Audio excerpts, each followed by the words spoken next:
हाँ जी भाई लोग, क्या हाल चाल। बढ़िया, मस्त, जबरदस्त। कैसे हो आप सब?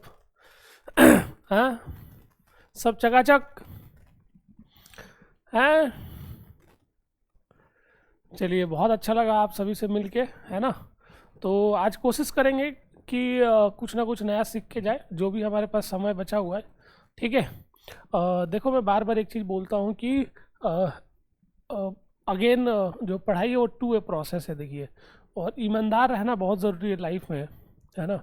ईमानदार रहना बेटा बहुत ज़रूरी है। देखिए, मेरा ये मानना है कि कोई भी कंपटीशन टफ नहीं है। कोई भी चीज़ टफ नहीं है और कोई भी चीज़ इजी नहीं है। इट ऑल डिपेंड्स कि आप उस चीज़ को कैसे कर रहे हो। जैसे फॉर एन एग्जांपल, मान लीजिए आपको खेलना बहुत पसंद है। आपके एज में नॉर्मली यही होता है, खेलना है, स्पोर्ट्स। या आप ऐसे मान लीजिए आप यूट्यूबर बनना चाहते हैं। ठीक है। जो कुछ भी आप बनना चाहते हैं, ट्रस्ट में बेटा, उस चीज़ को डेली करना बहुत डिफिकल्ट है। आप ये आजमा के देख लीजिएगा। आप यूट्यूबर बनना चाहते हैं, आप डेली वीडियोज बनाओ, शूट करो। It's very very difficult, very very difficult बेटा, है ना। एक टाइम के बाद आप ना थक जाओगे। या आप स्पोर्ट्स में अच्छा करना चाहते हो, आप रोज़ रोज़ खेल के देखो, बहुत डिफिकल्ट है। मतलब सेम काम को डेली करना बहुत डिफिकल्ट है। इसी वजह से जो हमारे घर में मम्मी होती हैं वो परेशान हो जाती हैं, है ना। क्योंकि रोज़ वही खाना बनाना है, सुबह में शाम में घर का काम, सुबह में खाना बनाना है, शाम को खाना बनाना है, और दिन में घर का काम। बहुत मुश्किल हो जाता है, बहुत डिफिकल्ट होता है बेटा। It seems very easy but it's quite difficult, है ना। तो अगर आप इससे, है ना, इसको अगर आप जो है, मतलब इसकी अगर आप हैबिट डाल लेते हो, यानी कंसिस्टेंसी पे काम करते हो, मतलब आपने कोई भी चीज़ पिक करा और उस चीज़ को करने, मतलब उस चीज़ को अचीव करने के लिए जो करने की ज़रूरत है वो डेली करते हो। डिस्पाइट कि आपका मूड कैसा है, अच्छा है, बुरा है, तबीयत खराब है, ठीक है, घर में शादी है, पड़ोसी में शादी है, किसी और की शादी है, कोई फंक्शन है, आज दोस्त से लड़ाई होगी, मम्मी से लड़ाई होगी। अगर इन सभी के बावजूद उस काम को आप डेली करते हो, डेली करो, डेली डेली, रोज रोज रोज रोज रोज रोज, ट्रस्ट में, जो भी आप गोल सेट करोगे अचीव कर लोगे। अगर अभी आपका गोल जेई है ना। तो अभी देखो, ट्वेल्थ अभी एंड चल रहा है, करेक्ट। तो मैं आपसे एक चीज़ बोलूँगा, अभी जितना भी समय है ना, लगभग लगभग महीने भर मान लो पहला अटेम्प्ट, और अगला अटेम्प्ट में 2-3 महीना है। आपको ये नहीं सोचना है रिजल्ट में क्या होगा नहीं होगा। आपको ये सोचना है कि क्या on daily basis subject wise 40 question practice कर रहे हो कि नहीं कर रहे हो, या कम से कम 25 क्वेश्चन प्रैक्टिस कर रहे हो कि नहीं कर रहे हो। देखो, 25 क्वेश्चन तो बहुत ही ज़्यादा ज़रूरी है। अब सोचो ना, 3 घंटे में हमें कितने क्वेश्चन करने हैं? 75, यानी 1 घंटे में लगभग लगभग 25। उसमें भी OMR सीट फिल करने में कुछ समय चला जाता है ना। कुछ तो पेपर पढ़ने में, समझने में चला जाता है टाइम। लगभग 55 मिनट मान लो, तो उसमें 25 क्वेश्चन करना है। और आप पूरे दिन मिला के 25 क्वेश्चन नहीं कर रहे हो, और आप सोच रहे हो कि आपका जेई हो जाए। कैसे होगा भाई? नहीं होगा, है ना। देखिए, 25 क्वेश्चन किसी किसी दिन करना, वीक में 2 या 3 दिन करना बहुत ईजी है, पर डेली करना अगेन देखो बहुत डिफिकल्ट। तो मैंने आपको क्या बोला कि डेली किसी भी काम को कीजिएगा, that is quite difficult, very very difficult, trust me. आप ये करके देखिए, है ना। चलिए, लास्ट क्लास में हम लोग पढ़ा था अल्टरनेटिंग करंट, जिसमें मैंने आरएमएस वैल्यू बता दिया था, मैंने आपको एवरेज वैल्यू बता दिया था, और फिर फेजर डायग्राम देखे थे। आज हम देख लेते हैं एसी सर्किट्स, आइए। ठीक है, एसी सर्किट्स।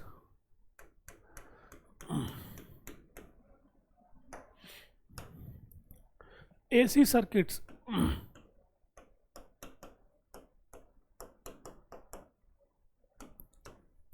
देखिए एसी सर्किट्स में पहला हम देखेंगे, फर्स्ट होगा purely resistive circuit.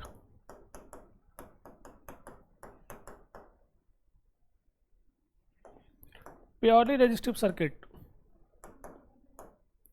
Purely resistive circuit यानी केवल रेजिस्टेंस होगा। देखिए, मान लीजिए एक रजिस्टर है, इसको हमने जिस सोर्स से कनेक्ट कर रखा है, ये ध्यान रखिए, है ना, ये एसी सोर्स होता है, इसका सिंबल, है ना। ये रेजिस्टेंस हो गया आर, और ये हो गया V equal to V naught sine omega T, V naught sine omega T. ठीक है, V naught sine omega T. तो जो पोटेंशियल डिफरेंस इसके क्रॉस होगा वही इसके क्रॉस होगा, जो इसके क्रॉस होगा वही इसके क्रॉस होगा। ठीक है, क्योंकि एक ही रेजिस्टेंस है। तो करंट इससे कितना फ्लो करेगा, करंट कितना फ्लो करेगा भाई, तो करंट जो फ्लो करेगा आई, वो आई किसके बराबर हो जाएगा basically, I is equal to V by R, I is equal to V by R. यानी यहाँ से हम लिख सकते हैं I is equal to V naught sine omega T upon में क्या लिख देंगे आर। यानी यहाँ से मैं लिख सकता हूँ I is equal to I naught sine omega T, ध्यान रखिएगा I naught sine omega T. अब यहाँ पे हमें ये चीज़ समझना है कि यहाँ पे वी नॉट क्या है, पिक वोल्टेज, वी नॉट क्या है, पिक वोल्टेज, आई नॉट क्या है, पिक करंट, आई नॉट हमारा है पिक करंट, है ना, यानी V naught by R, this is a peak current, this is a peak current. ये भाई पिक करंट है, ठीक है, मैक्सिमम करंट है। अगर आरएमएस वैल्यू लिखना है तो क्या लिखोगे, आई आरएमएस क्या हो जाएगा बेसिकली, ये हो जाएगा I naught peak value divide by root two, कल ही बताया था, याद है।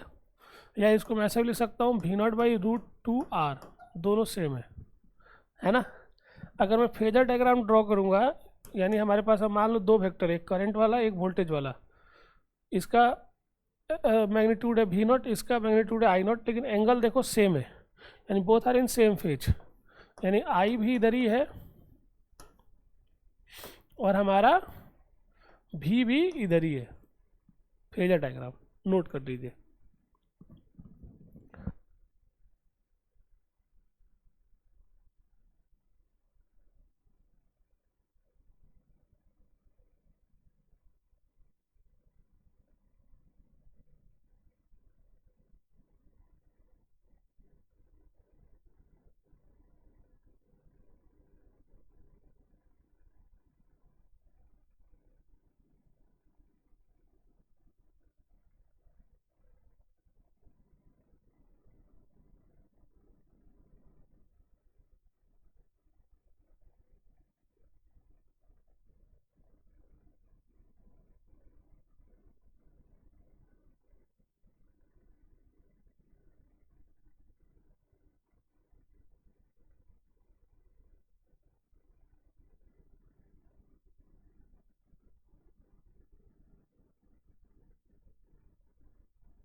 चलिए आइए अब देखते हैं purely inductive.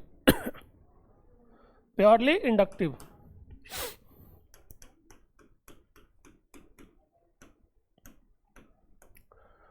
Purely inductive, purely inductive circuit. देखिए प्योरली इंडक्टिव सर्किट, इसमें क्या होगा,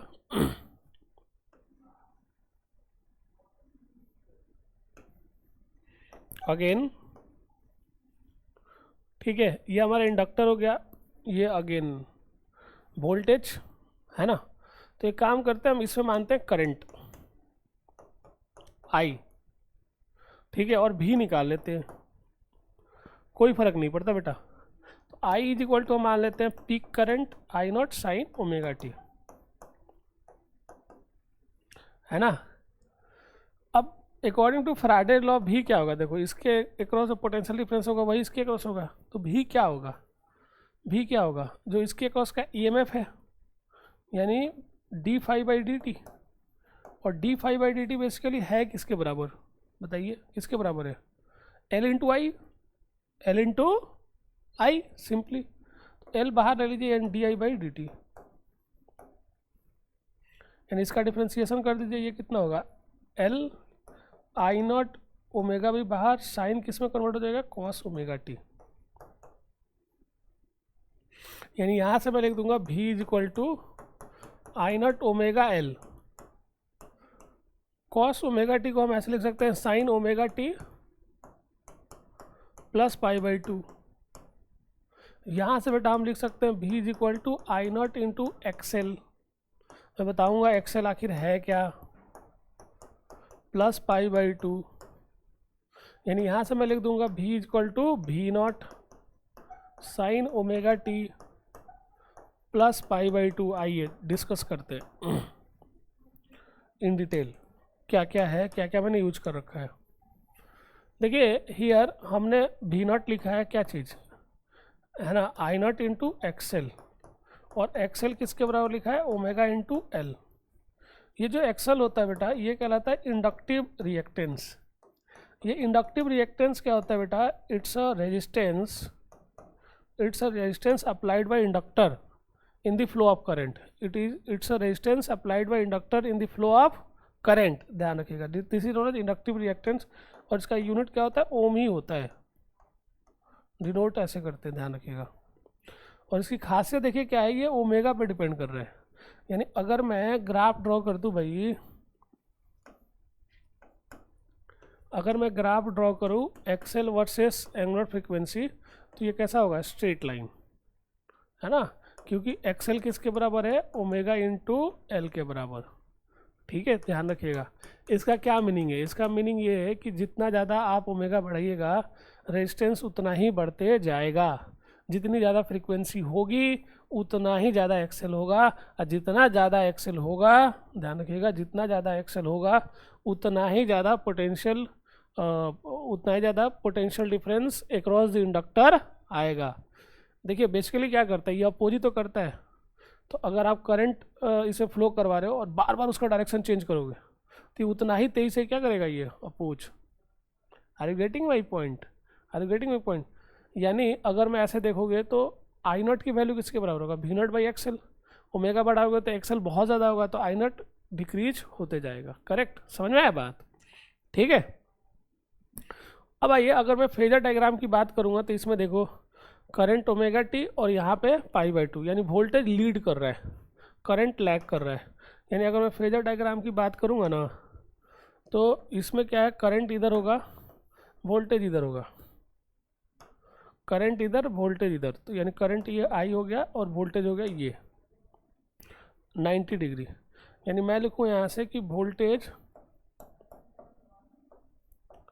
Leeds current by pi by two, और हम लिख सकते हैं करंट लैग्स, ये लिखने का तरीका है बेटा, current lags voltage by pi by two, by pi by two, ठीक है, क्लियर है। चलिए नोट कर लीजिए।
चलिए नोट कीजिए ये।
चलिए बेटा हो गया। आइए अब देखते हैं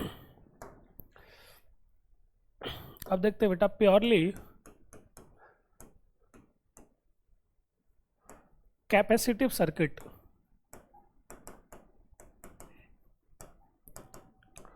purely capacitive circuit, purely capacitive circuit, ध्यान दीजिएगा, प्योरली कैपेसिटिव सर्किट। ठीक है, देखिए इसमें क्या है समझिएगा, ये आपका कैपेसिटर हो गया, अगेन ये हो गया है ना कैपेसिटर, ये सोर्स, ठीक है, ये हम दे देते हैं यहाँ पे V equal to V naught sine omega T. इसमें हमें निकालना है करंट। देखिए करंट कैसे निकालेंगे, देखिए ध्यान से, जो पोटेंशियल डिफरेंस इसके क्रॉस होगा वही पोटेंशियल डिफरेंस इसके क्रॉस भी होगा। तो इस पर चार्ज कितना होगा, इस पर चार्ज कितना होगा, Q इक्वल टू कितना होगा सी बी, और करंट क्या होता है भाई D Q by D T, यानी C बाहर ले लीजिए D V by D T, sorry, यानी यहाँ से D V by D T इसका differentiation C V naught sine का क्या होगा cos omega T into omega, है ना। यानी यहाँ से आई इक्वल टू देखना मैं क्या लिख दूंगा, मैं लिख दूंगा यहाँ से V naught by 1 by omega C. ध्यान दीजिएगा ये ओमेगा सी है तो 1 बाई ओमेगा सी लिख दिया मैंने, और ये लिख दिया sign omega T plus pi by 2।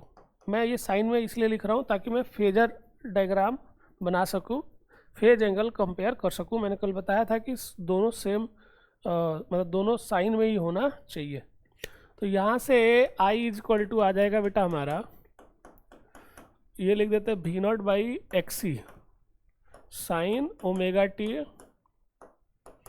Plus में पाई बाई 2, यानी यहाँ से आ जाएगा आई इज इक्वल टू, ये क्या हो जाएगा I naught sine omega T plus का क्या आ जाएगा पाई बाई 2, ठीक है, प्लस का क्या आ जाएगा पाई बाई 2 भाई, ठीक है, क्लियर है, पॉइंट क्लियर है। तो यहाँ से समझिएगा यहाँ पे क्या कौन सी चीज़ क्या है, तो यहाँ पे जो आई नॉट है वो बेसिकली किसके बराबर हो गया वी नॉट बाई एक्सी, और यहाँ पे एक्सी हमने किसके बराबर लिखा है, एक्सी लिखा है बेटा 1 बाई ओमेगा सी। इसको कहते हैं बेटा है ना reactive capacitance, capacitive reactance, sorry capacitive reactance. Again ये क्या है it is the resistance applied by capacitor in the flow of current. Simple, इसका यूनिट भी क्या होगा, ओम। ठीक है, ओम। अब इसका अगर मैं डायग्राम ड्रॉ करूँ ओमेगा के साथ, मतलब एक्स का वेरिएशन ओमेगा के साथ, तो देखो इसका कुछ ऐसे मिलेगा आपको। ये देखो हाइपरबोला, यानी ये क्या कह रहा है कि अगर आप ओमेगा बढ़ाते जाइएगा तो एक्सी घटते जाएगा, है ना। अगर आप ओमेगा बढ़ाते जाइएगा तो एक्सी घटते जाएगा, यानी ओमेगा जितना कम एक्सी उतना ही ज़्यादा है। इसलिए बेटा डीसी में जब हम डीसी को से कनेक्ट करते हैं ना, ये क्या कहते हैं कैपेसिटर, तो वो करंट का फ्लो क्या करता है, रोक देता है। Charging and discharging of capacitor में आप पढ़े होंगे, है ना। अच्छा, बहुत बढ़िया। अब देखो फेजर डायग्राम देखो ध्यान से, यहाँ पे ये देखो साइन ओमेगा टी, इसमें करंट आ गया है, देखो voltage V naught sine omega T, तो इसमें करंट आ गया है भाई। यानी अगर करंट हमारा इधर है तो वोल्टेज हमारा नीचे है, देखो ये भी, ये करंट, ये एंगल 90, यानी इसमें बेटा करंट लीड करता है, current leads voltage by pi by 2, और voltage lags current by pi by 2। ये देख लीजिए, क्लियर है, नोट कीजिए।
हाँ जी बेटा, ये नोट कीजिए फटाफट।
चलिए हो गया बेटा, आइए अब हम देख लेते हैं। देखिए ये जो भी हमने पढ़ा ये आइडियल केसेज है बेटा, ठीक है। अगर आप इंडक्टर यूज करोगे तो रेजिस्टेंस होगा ही होगा, क्योंकि वायर जो यूज करोगे तो बिना रेजिस्टेंस का तो वायर होगा नहीं। वैसे ही कैपेसिटर आप यूज करोगे तो रेजिस्टेंस होगा ही होगा। तो इसीलिए हम आइए पढ़ते हैं एलआर सर्किट। एलआर सर्किट,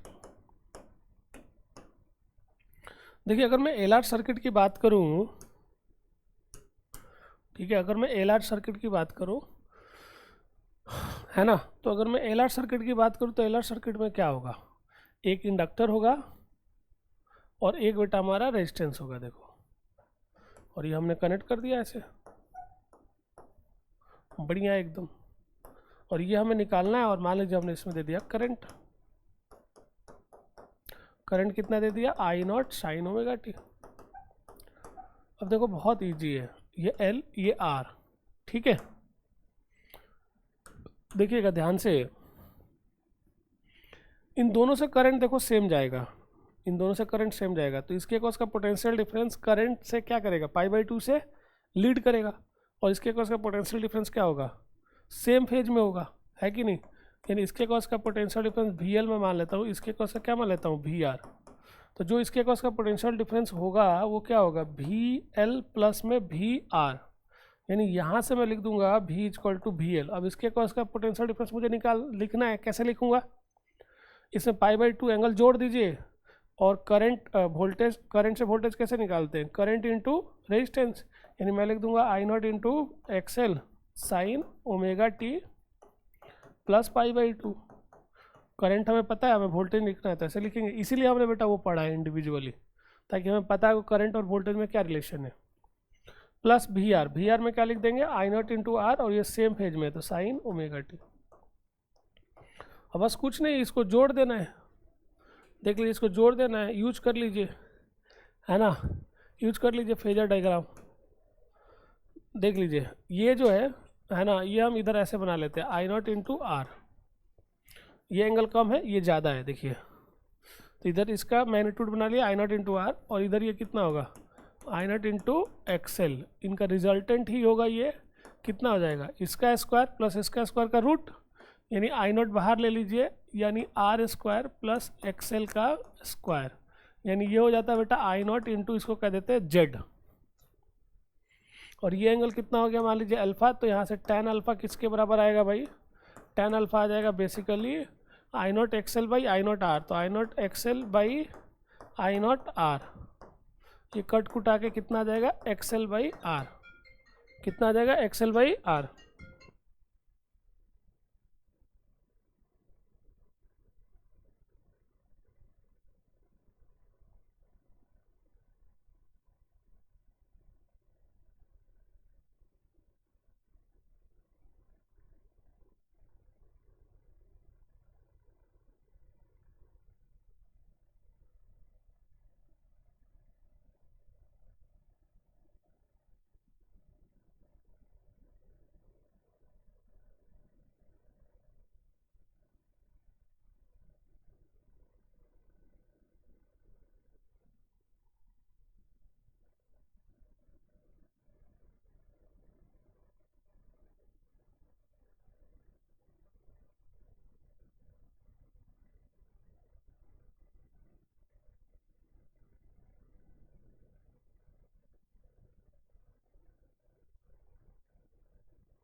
हाँ जी बेटा, सॉरी, देखो एक बच्चा है जो अभी क्या कहते हैं, अभी आईआईटी में है, तो उसी का कॉल आ गया था, वो मिलने आया हुआ है। तो फिर वही मुझे उठाना पड़ गया, उसी से मेरी बात हुई है। क्लास के बाद मिलेंगे, है ना, आपका भी सिलेक्शन हो जाएगा, आप भी आओगे, हम आपसे भी मिलेंगे, है कि नहीं। तो ये tan अल्फा हो गया एक्सएल बाई आर, ठीक है। अब ये ध्यान देना, ये आता है कि सर हम ये निकाल क्यों रहे हैं, निकाल इससे रहे हैं ना कि इसको, है ना, सिंप्लीफाइड फॉर्म में लिख सके। यानी मैं क्या लिख सकता हूँ, v इज इक्वल टू, याद करो ये हमारा क्या होगा, I naught into Z into, मतलब ये क्या हो गया, इसके रिजल्टेंट का मैग्नीट्यूड और साइन ओमेगा टी प्लस में अल्फा, बस, ठीक है। इसको और ऐसे लिखना है तो कैसे लिख सकते हैं, v equal to v naught sine omega T plus में alpha, v naught sine omega T plus में अल्फा, ठीक है, क्लियर है ये पॉइंट।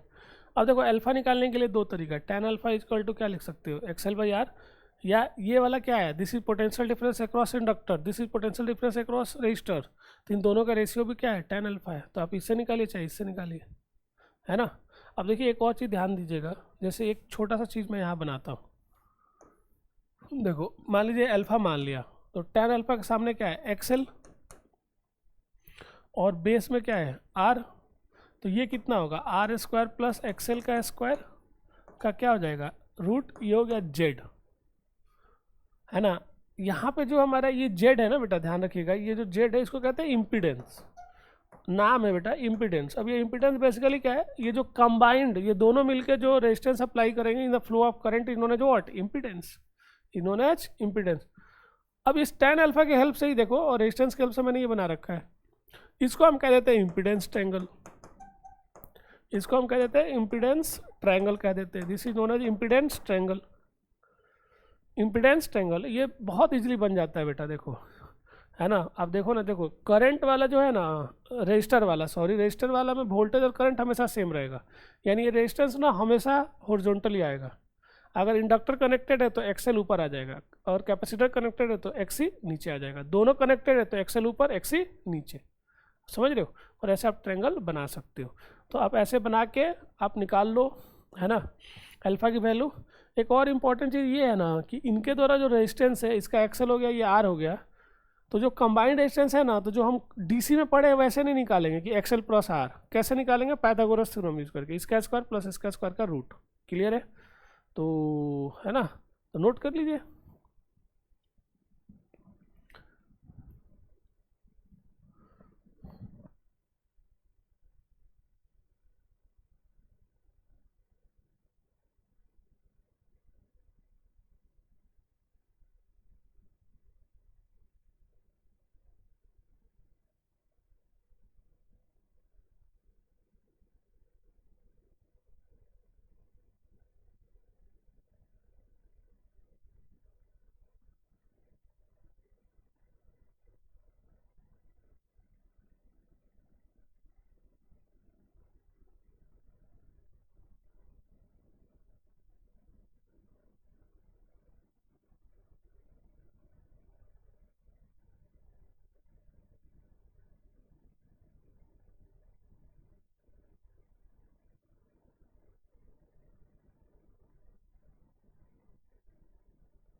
चलिए आइए आइए देखते हैं आरसी सर्किट। आरसी सर्किट, चलिए देखिए आरसी सर्किट के बारे में अगर आपको जो समझना है वो ये समझना है,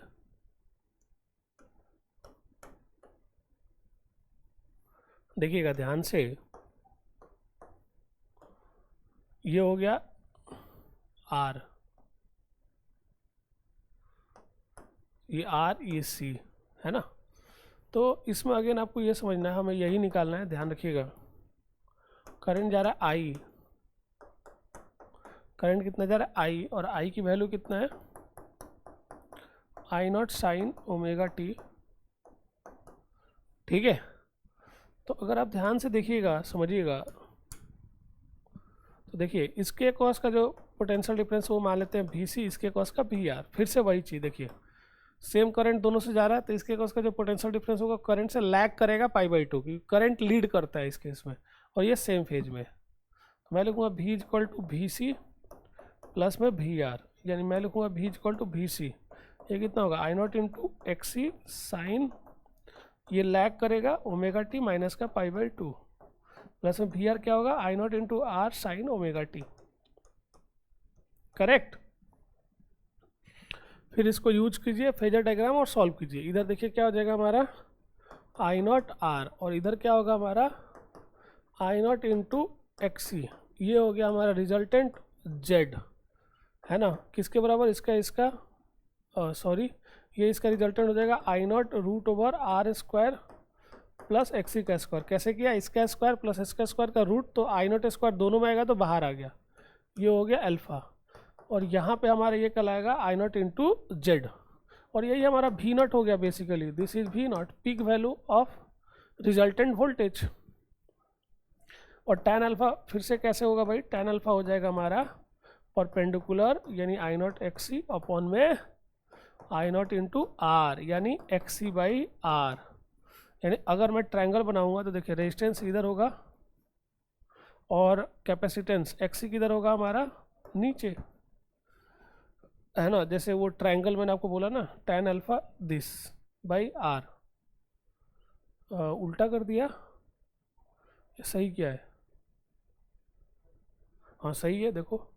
और ये हमारा देखो तो ध्यान से, जैसे इसको मैं ऐसे लिख सकता हूँ ना, ध्यान देना, ये हो गया आर, और ये क्या हो गया हमारा एक्स सी, और ये हो गया हमारा जेड जो आर स्क्वायर प्लस किसके बराबर है एक्स सी का स्क्वायर के रूट के बराबर है, और यही एंगल हमारा क्या हो गया अल्फा।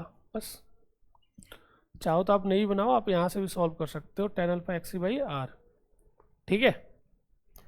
तो लिख देंगे क्या चीज़, v equal to V naught sine omega T minus का अल्फा।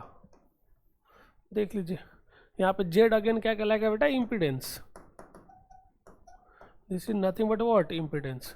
अगेन इस केस में भी जो रेजिस्टेंस निकाल रहे हैं कैसे निकाल रहे हैं, इसका रेजिस्टेंस का स्क्वायर प्लस इसका रेजिस्टेंस का स्क्वायर का रूट, ठीक है। ये हमारा कहलाता है इम्पीडेंस ट्रायंगल, क्लियर है। और देखिए ये हमारा पार्शियली कैपेसिटिव, पिछले वाला पार्शियली इंडक्टिव। देखो इसमें हमारा है ना प्योरली कैपेसिटिव होता है तो कितना होता है, ये पाई बाई टू करंट इसमें लीड करता है, पाई बाई टू करंट लीड करता है, पर इसमें ऐसा नहीं है। इसमें करंट कितने से लीड कर रहा है, करंट का ये क्वेश्चन हो गया वोल्टेज का, तो अल्फा से लीड कर रहा है, या वोल्टेज अल्फा से लैग कर रहा है, ठीक है, नोट कर लीजिए।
चलिए एक आध क्वेश्चन कीजिए।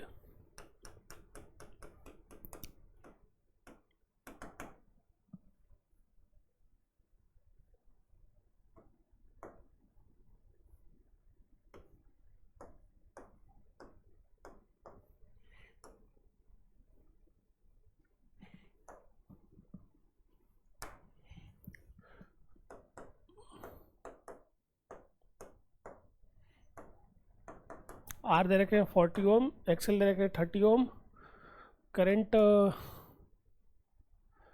मान लीजिए, या करंट है आई, वोल्टेज है भी। तो भी का जो वैल्यू दे रखे हैं वो दे रखे हैं, सपोज कीजिए 100 वोल्ट। ध्यान रखिएगा बेटा, ये आरएमएस वैल्यू दिया होता है। अगर ऐसे दिए है ना तो ये आरएमएस वैल्यू होता है, ध्यान रखिएगा। अगर ऐसे डायरेक्ट दिए तो आरएमएस वैल्यू होता है। तो पूछा जा रहा है कि फाइंड फर्स्ट पार्ट जेड बताइए, सेकंड पार्ट आई आरएमएस बताइए, थर्ड पार्ट आई मैक्स बताइए।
चलिए हो गया। आइए देखिए कैसे करेंगे, कैसे करेंगे बेटा। देखो अभी मैंने बताया कि रिजल्टेंट जो हम निकालेंगे ना जेड, तो हम डायरेक्ट नहीं निकालेंगे, जोड़ेंगे नहीं। इसको हम ऐसे करेंगे, पाइथागोरस थ्योरम, आर का स्क्वायर एक्सएल का स्क्वायर का रूट। तो यहाँ से जो जेड की वैल्यू होगा, आर का स्क्वायर मतलब 40 का स्क्वायर प्लस में 30 का स्क्वायर का क्या कर देंगे रूट। यानी यहाँ से जेड की वैल्यू जो आएगा कितना आएगा 50 ओम। ठीक है, अब हमसे क्या पूछा गया आई आर एम एस। तो आई आर एम एस कैसे निकालेंगे, V R M S upon में जेड, और वी आर एम एस की वैल्यू कितना दे रखे 100, उनमें जेड कितना 50 यानी 2 एम्पियर आएगा। और पीक वैल्यू कैसे निकालेंगे, इसकी maximum value I R M S into √2, यानी 2√2 एम्पियर, बस काम खत्म, पैसा हजम। ठीक है, आई होप आप समझ गए होंगे। ठीक है, क्लियर है भाई? क्लियर है? आइए नेक्स्ट क्वेश्चन।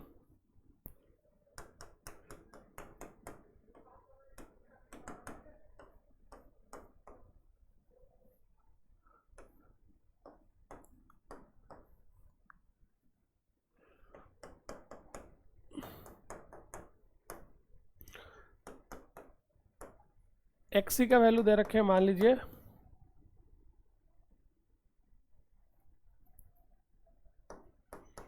50 ओम।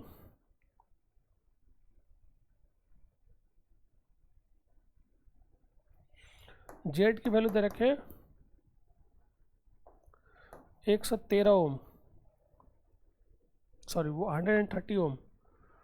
और आपसे पूछा जा रहा है आर की वैल्यू बताइए, पहला पार्ट। दूसरा, इफ करंट आई दे रखे हैं 2 एम्पियर, या 2 एम्पियर नहीं लो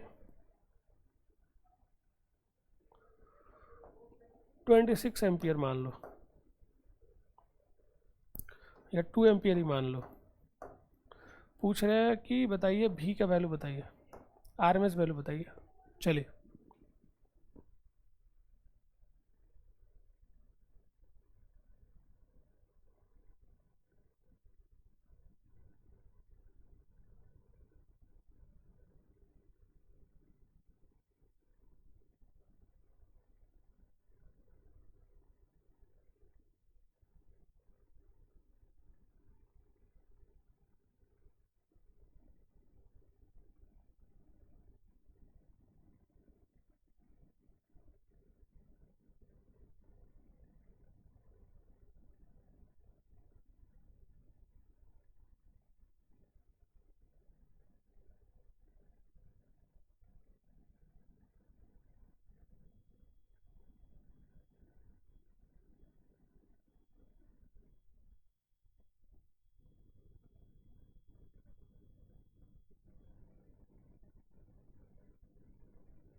चलिए बेटा, देखना ध्यान से, देखिए कैसे करेंगे। अगेन हम जानते हैं कि चूंकि जेड का स्क्वायर इक्वल टू क्या होगा, आर स्क्वायर प्लस एक्सी का स्क्वायर, यही होगा ना। यानी हमारा जो आर स्क्वायर होगा वो बेसिकली किसके बराबर हो गया, जेड स्क्वायर माइनस का एक्सी का स्क्वायर। यानी यहाँ से आर स्क्वायर जो होगा किसके बराबर होगा, जेड का स्क्वायर मतलब 130 का स्क्वायर माइनस का 50 का स्क्वायर। ठीक है, यानी यहाँ से आ जाएगा, ये ऐड कर दीजिए तो कितना हो जाएगा 180, सब्ट्रैक्ट कीजिएगा तो कितना हो जाएगा 80 है। हाँ ठीक है, तो ये कितना आएगा लगभग लगभग 10 तो बाहर ही ले लो, रूट ले रहे हैं तो ये हो जाएगा 9 टू जा 18, और 9 टू जा 18 तो 9 का 3 और 16 का 4, कितना आ जाएगा 4 3 जा 12, 120 ओम ये आएगा बेटा, 120 ओम। अच्छा अब आ जाइए इधर से, क्या पूछ रहे हैं, करंट दे रखे हैं, भी पूछ रहे हैं, तो क्या लिखोगे, भी आर एम एस पूछ रहे हैं तो क्या लिखोगे, आई आर एम एस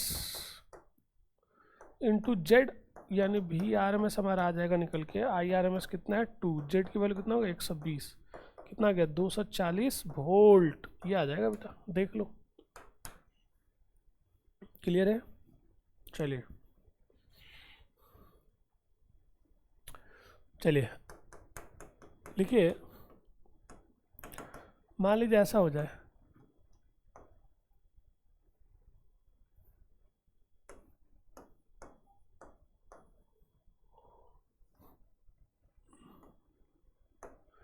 ये 3 ओम हो गया, ये मान लीजिए हमारा 4 ओम हो गया। ठीक है, करंट जरा I is equal to 5 sine omega T. आपसे भी पूछा जा रहा है, इक्वेशन ऑफ भी बताइए, फाइंड इक्वेशन ऑफ भी बताइए।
चलो देखना बेटा कैसे करोगे।